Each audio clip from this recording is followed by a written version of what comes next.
Bobby Jindal is the governor of Louisiana and believes that he's running for president. Good luck with that. So now he's got a problem. A lot of the base in the Republican Party, especially the ones that are going to vote in primaries, well, they've got some issues with a lot of different folks. Some of them might have racial issues, but one of the main things is they don't like Muslims. And they can't often tell who's Muslim and who's not Muslim. I mean, now this is not about Republican base voters, but there was a guy who did the shooting at the Sikh temple. Now those people happen to be Indians, South Asians, just like Bobby Jindal. But a knucklehead racist idiot that did the shootings is like, I don't know, they're brown-skinned. So he went and shot him, right? Now, in the case of Bobby Jindal, that's not a threat. But what is a threat is that in his political career, if they look at him and think, oh, yeah, he's one of the Muslims, well, he's not going to win. So what's he have to do? He has to pretend that he's whiter than he is, and he's going to have to be saying, oh, yeah, I'm more against Muslims than anybody. In fact, here, let me show you a picture that Bobby Jindal has hanging in his office in Louisiana. Dude, Bobby Jindal, the real governor, is the one on the right. The picture on the left appears to be a white dude posing to be Bobby Jindal. Dude, you put that picture up? That's so sad. That's one of the saddest things I've ever seen. So now he's on a rampage saying, oh yeah, I'll out-fearmonger and out-discriminate anyone.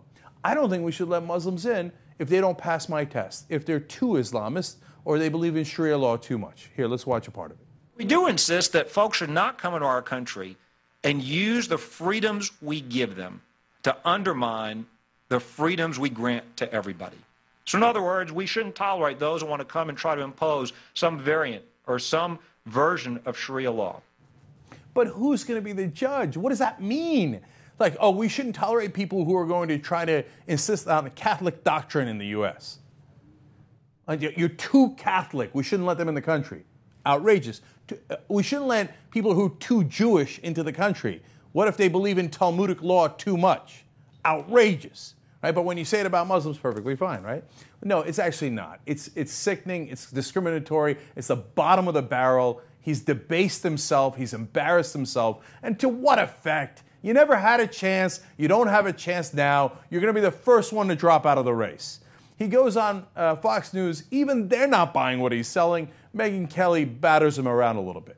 America is built on religious liberty. We don't discriminate against anybody of any religion, and certainly there are many Muslims who are proud, patriotic Americans, and that's great. But, Megyn, it's also true that there are radical Muslims. There are Muslims that want to treat women as second-class citizens. There are those that want to use our freedoms to undermine the freedoms of others. It makes no sense to let those types of folks come into our country. It's just common sense. Just to say that if you are a radical Islamist, or more specifically, if you believe in Sharia law, that you won't be allowed into the United States is controversial. Who decides how far into Sharia law you have to be? Who decides who's a radical Islamist and who's just an Islamist?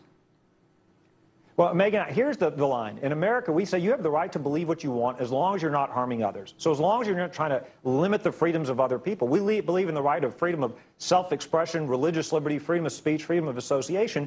You don't have the right to come here and say, for example, that you think women should be treated as second-class citizens. You don't have the right to say others don't have the same freedoms we give to you. Why don't you have that right? Why not? This is a country with lots of crazy beliefs. And actually, some religions continue to treat women as second-class citizens, and it's not just some forms of Islam. And by the way, it's not like the Republican Party is completely opposed to treating women as second-class citizens.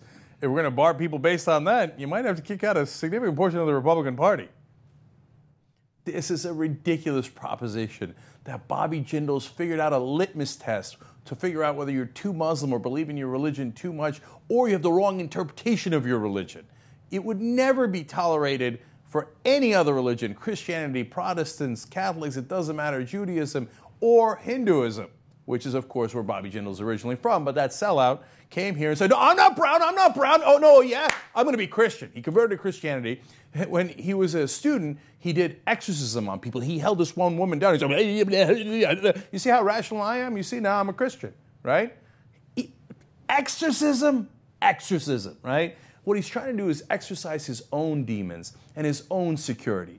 Bobby, I got news for you. You're still brown. And they're never going to elect you.